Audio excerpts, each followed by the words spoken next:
In movies and TV, we have terminologies walk on or cameo or guest appearance. But in this case, it was a skate on. At nearly the end of the movie Slapshot, that great Paul Newman comedy, the Syracuse squad is trying to battle the Charlestown Chiefs, and they've recruited a whole bunch of current and former goons to take on the Paul Newman led squad, who before the contest saying they're going to play it straight to basically get the respect of the fans back. Now, this guy, the great one of the greatest nicknames in hockey history, and he was a real hockey player, Marc Bousquet, known in the movie as Andre Lussier or Poodle.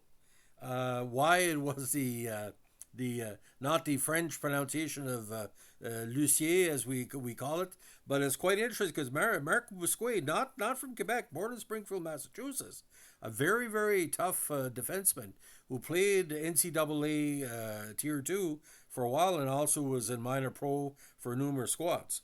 Now Poodle, of course, the famous line, not Poodle. He played collegiately for the American International Yellow Jackets men's ice hockey team from 70 to 73, notching 16 goals and 40 assists in 78 career games. He also played in the North American Hockey League with the Cape Cod Cubs and the Philadelphia Firebirds.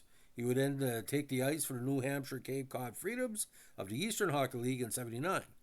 Again, he also played for the Philadelphia Firebirds AHL squad in 79. He was finishing player career with the Toledo Gold Diggers of the International Hockey League during the 1980 season. Now, Poodle was best known for just a skate on with the big hair and the big presence. Now, you see him in some of the other photos I'm going to present. He's kind of clean shaven, but in this case, I think the full beard shows him off quite well. Now, 6'1", 210. Very, very strong defenseman, was basically considered a person that could take care of himself.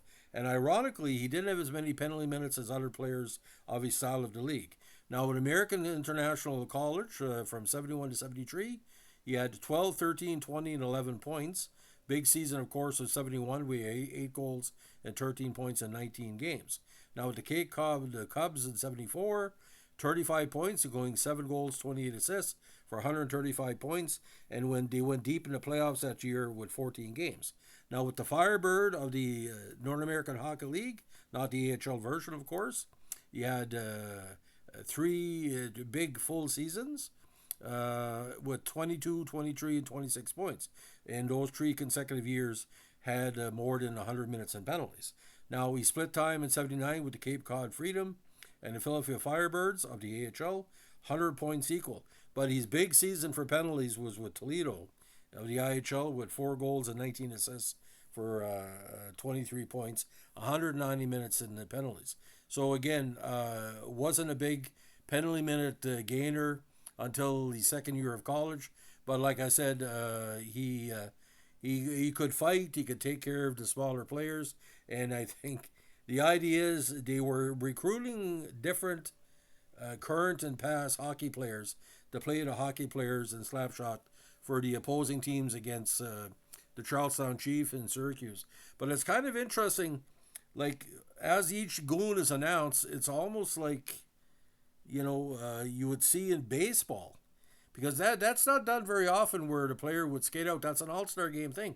That's not a Canadian thing like it should be in the States. But it was quite interesting.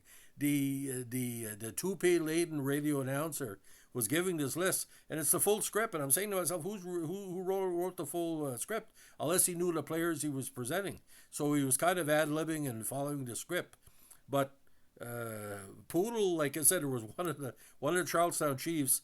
He's kind of the womanizer of the group. Like he's got a kind of a rotating character. He always wants to get laid.